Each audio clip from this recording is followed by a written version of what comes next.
Friday here on First Take as we get you set for the weekend. Max, Kellerman, Molly, Karam here in Bristol. Stephen A. is in Philly. Good day, gentlemen. How we doing? Good morning. What's up? What's up? How y'all doing? How are you doing this morning, Stephen A? I'm ready. I'm ready. Let's roll.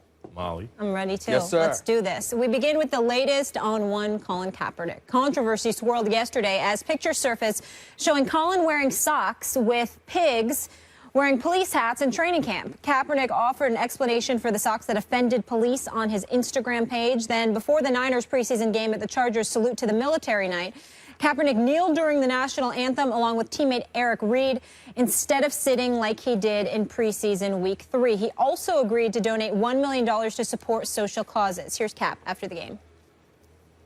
Eric, as well as myself, had a long conversation with Nate Boyer, who is a military vet, and we were talking to him about how can we get the message back on track and not take away from the military, not take away from pride in our country, but keep the focus on what the issues really are. And as we talked about it, we came up with taking a knee because there are issues that still need to be addressed, and it was also a way to try to show more respect to the men and women that fight for this country. I am planning to take it a step further. I'm currently working with organizations to be involved and making sure that I'm actively in these communities, as well as donating the first $1 million I make this year to different organizations to help these communities and help these people. Max, how do you view Kaepernick now? Well, a lot has come out in the last day, which can change your view of him and then change it again. First of all, when he comes out with pigs and police hats on his socks, and this has already taken place, but we become aware of it yesterday. And he shows up at the press conference after he initially sits with a T-shirt with Castro sitting next to Malcolm X. And Malcolm X's position evolved from a pure revolutionary into a more enlightened position as time went on in his life. But Castro obviously devolved into a communist dictator. So when you add all that up, you say, wait, pigs in the socks and Castro T-shirt, what are you saying? Are you a revolutionary? Do you not love your country? But I think he's made it pretty clear here. Nate Boyer penned an open column to Kaepernick. Kaepernick invites Nate Boyer to the game, a former Green Beret, great American Nate Boyer. I mean, someone raised that guy right. And they start talking, and through this dialogue, they come up with a compromise that doesn't sell out Kaepernick's what he's standing for. Says, hey, kneel instead of sitting. It'll show more respect. Boyer talks about how Kaepernick wrote God Bless Our Troops to a football to be auctioned a couple of years ago. Like, Kaepernick's pro-America. And the reason this is significant, and Kaepernick's making it clear here and saying, look, essentially, I don't want to name call. Name calling feels good in the moment, but when you do it, it's immature and your message gets obliterated. I want to get back on track. And what Kaepernick is demonstrating here, Stephen A., is that, you know, the socks and the T-shirt and everything, people could rightfully, Americans of goodwill, could rightfully look at him and say, I'm angry at you.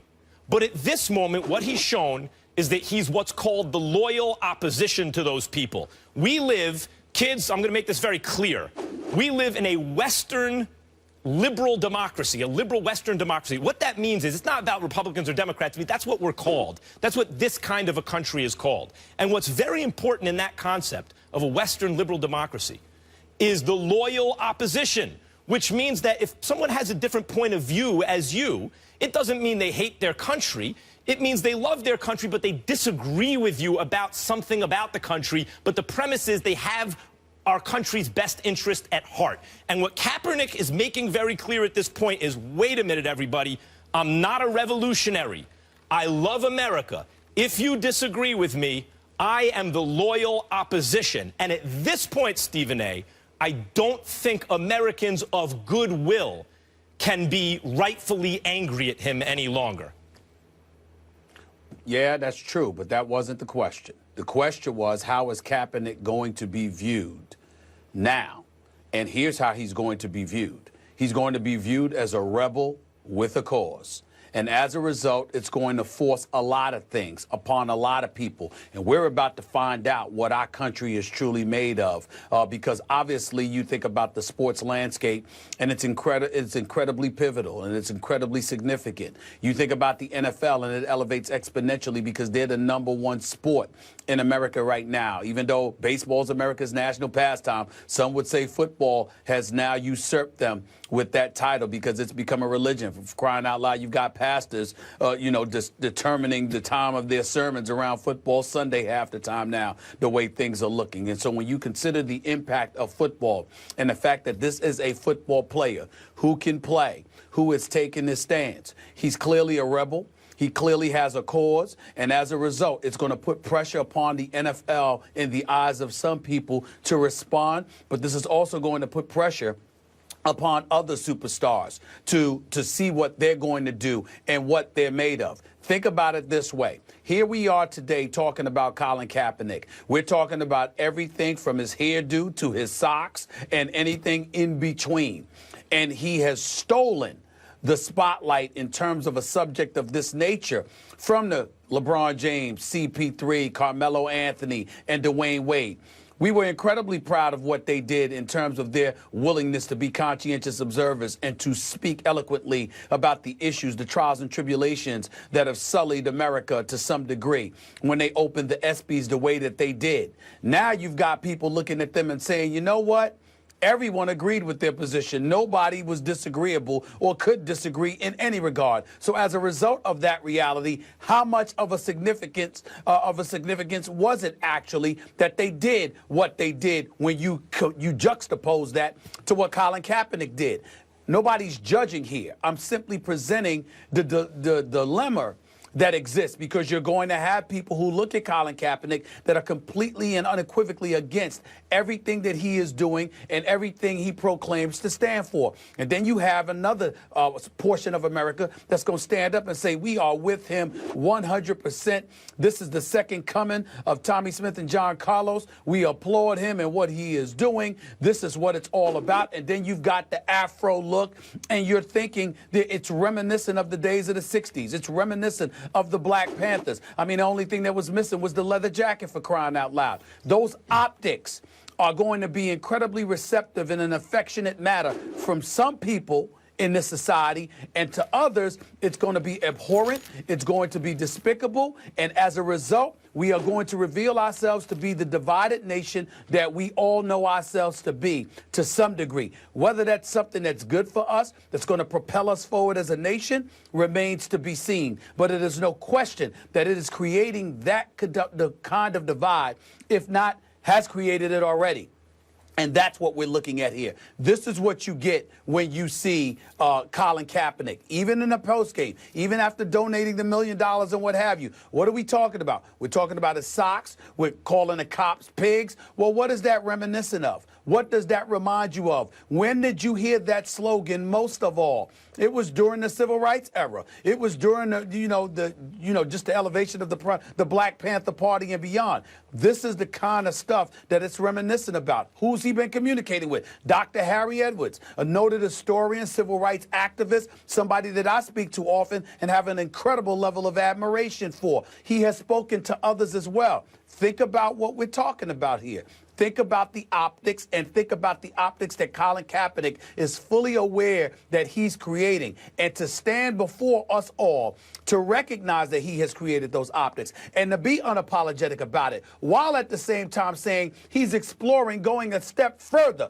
It's going to force the NFL to act in some way, whether it's through their action or inaction, and it's going to force other star athletes either to speak up or reveal themselves as being individuals that have no interest in being conscientious, and who knows what level of criticism, what shrapnel or vitriol or whatever the case may be, may come in their direction because of that. It's getting very, very interesting, because a lot of people are going to be exposed because Colin Kaepernick is forcing you to take sides. He is, but I don't think it's as easy as maybe it once was in terms of casting him in a certain way. For example, you bring up the afro and you bring up the fact that he had the socks on, which I think he now knows was a mistake It feels good to name call, essentially, in the moment when you're angry about something, but usually not productive. He should not have done that. Usually immature. Right. I think this is a case like that, and you usually regret it as you mature because it's not constructive. And it does appear that he's trying to not just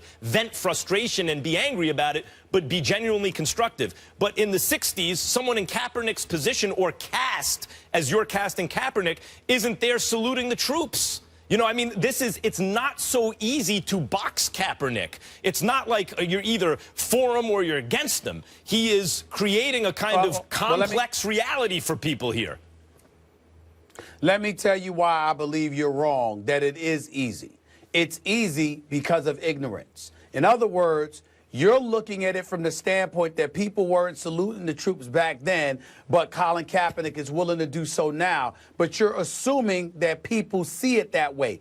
On this show yesterday, we led with Boomer Esiason and his comments about Colin Kaepernick. Boomer Esiason is a highly intelligent, highly accomplished, very well-respected individual in NFL circles. He's on a pregame show and a postgame show for CBS. He does work for Westwood One. He's got a great show on WFAN radio in New York City every morning. And that man sat back and said this is his interpretation of what Colin Kaepernick did. Now, this is intelligence here, but look at his position. And so when you see it for what it is, remember, what you view it and what I view it as is entirely different than what cynics and critics will view Colin Kaepernick as, because they look at the optics and that's all they care about. They don't care about the quote. They don't care about the intent. They don't care about any of that stuff. They care about the optics, the perspective, the impact, you know, the perception that it gives off, and that's all that matters to them. So because of that, that's why you're going to be challenged to address it. Speaking of which, now there are 2 more players who have taken a knee, and the NFL has a policy that does not mandate that you stand for the national anthem as the NBA does, and I think the NFL's policy actually, for once, is more enlightened than the NBA's in that regard. But that policy could change pretty soon for the better or worse, depending on how you look at it based on this, because so far, you know, 1 game later, 2 more football players, NFL players, are not standing for the anthem. What happens week 1? What happens throughout the season? Kaepernick has actually become is spearheading change. Well, you could say he's spearheading change. We just don't know whether or not it's going to be for the better or for worse. It might create a more volatile environment, which is obviously what we don't need. Okay, you have a lot of people out there who are talking about Colin Kaepernick. People can't stop calling my radio show to talk about it. It's practically all that's on their mind as it pertains to the world of sports, because this story has resonated profoundly, particularly in the African-American community. You've got a lot of people out there that are incredibly frustrated, looking to vent, and view Colin Kaepernick and his issue as the perfect conduit to justify some of those things. And so when you look at it from that perspective, you're the NFL, you got to pay attention to that. Your players, you have to pay attention to that. Your star athletes in other sports, not just the NFL, you have to pay attention to that. And it's all because Colin Kaepernick has elected to take this position. Now, I'm not saying he's wrong, okay, even though I would not have sat down for the national anthem. I support his right to do just that. But he's talking about taking it a step further now. He didn't just leave it at that. He's thinking of other things to do as well. So what he's saying is, I plan on stirring things up. That is not a good sign for the National Football League. It is not a good sign for guys who are interested in being politically correct and relatively docile and demure when it comes to societal issues that affect all of us. So it's going to get interesting. That I can promise. Not to do a civics lesson, but kids, I do want you to remember, Western liberal democracy, loyal opposition. Kaepernick here is making that clear. Not a revolutionary. I love America, but I am the loyal opposition. I think things can get better. I think there's a better way. If you're an American of goodwill and you get that message from him, I don't see how you can hate him. You might not agree, but how can you hate him? All right, so that's Colin as the activist. Let's get to Colin as the quarterback. He did play in a game last night. He played 3 series, which was the entire first half, going 11 for 18, 103 passing yards, 4 rushes for 38 rushing yards. Now, since Blaine Gabbert entered the league, of the 50 quarterbacks who played at least 25 games, he has the worst QBR. Cap is 14th on this list over that same time span ahead of Cam Newton, among others. Stephen A., so should Kaepernick be the Niners starter? Absolutely. And I think that he will, because who's he going against? He's going against Blaine Gabbert. Now, as my man Chris Carter, who used to work at ESPN, religiously said, Blaine Gabbert stinks. I may not go that far because he's more equipped to make that kind of proclamation than myself, but I think it's safe to say that Blaine Gabbert is not that damn impressive. And when you look at Colin Kaepernick, he played relatively well last night. And consider the fact that, you know what, the other night when he played, last week when he played, it was the first time in over 250 days that Colin Kaepernick had taken a snap, you know, behind center in a game because he had been injured or what have you. He certainly hasn't been practicing, yet the job is still up in the air as to who is going to be the starting quarterback for the San Francisco 49ers. So while that's not a celebration or a reason to crown Colin Kaepernick the quarterback, it's certainly nothing supportive of Blaine Gabbert because you've taken all the snaps, you haven't been injured, you was in a prime position to take the bull by the horns and become the starting quarterback for this team, and you still have not been able to definitively pull that off. Of course, it's an indictment against Blaine Gabbert. We don't want to call him a scrub, but if somebody else called him a scrub, we ain't going to sit up there and say, well, stop lying on that man. We're certainly not going to say that. So when you look at it from that perspective, the bottom line is Colin Kaepernick being paid $12.6 million this year, having that monetary investment made in him. If there's any kind of challenge for the quarterback position, you've got to go with Colin Kaepernick, unless Chip Kelly is willing to go on the record and say, well, you know what, I want Blaine Gabbert to be my starting quarterback because the guys in the locker room really, really like hanging around him. And they love going to the movies with him or having dinner with him or something along those lines, that gibberish that they were giving off from weeks ago. That's not what makes a starting quarterback. What makes a starting quarterback is your ability to make a difference and be a game changer come Sunday afternoons and beyond. And so far, we've seen that Colin Kaepernick has that ability more than Blaine Gabbert, even when he's subpar. So there's really nothing to talk about here as far as I'm concerned. I'd be very shocked if Chip Kelly didn't allow Colin Kaepernick to be the starting quarterback for this team. As I've been saying all along, if Colin Kaepernick's healthy, he's obviously the starter. Chip Kelly, who watched him in Nevada as he's figuring out how he wants to play, now has Colin Kaepernick. And when you heard the reports about dead arm with Kaepernick. Now, look, first, you could lose the locker room. You could lose your offensive line if before anything even happens, you're asking out of town. You want to leave. You don't want to play for Chip Kelly, even though he may be perfect for you. You're done with the organization. If people start hearing that, the team's like, if you don't want to be here, we don't want you here. And tackle football is the kind of sport where inspiration and leadership and all those terrible sports cliches that frequently don't apply as much to other team sports as many would like to believe certainly apply to football. So, like, that does make a difference. But there was also the issue, like, even if he doesn't have the locker room, there's so much of a talent gap and an accomplishment gap and an effectiveness gap between Kaepernick and Gabbert. How could he not start? Well, it turned out all the dead arm stuff had to be code for injured. I don't know what it was, a labrum, a rotator cuff, something, but he had to be hurt because the real story I saw last night is Kaepernick looked healthy. Little hesitant with his running, a little bit. You think about Chip Kelly's system, they run the ball instead of the short passes, but then they take shots down the field. Sounds like a perfect situation for Kaepernick.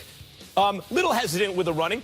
I would say he was very good. I would have said excellent, but that last pass where he was going to lead them on consecutive touchdown drives and it wound up being a field goal was because he threw an ill-advised pass, safety jumped the route, should have been an interception, it wasn't. But at any rate, consecutive drives, you come away with 10 points, and you're throwing, say whatever you want, you're not facing the best defense. You're also not throwing to your real receivers. You're throwing passes that maybe your real receivers, one in particular in the end zone, may have caught, but guys who are playing in the fourth game of the preseason wouldn't.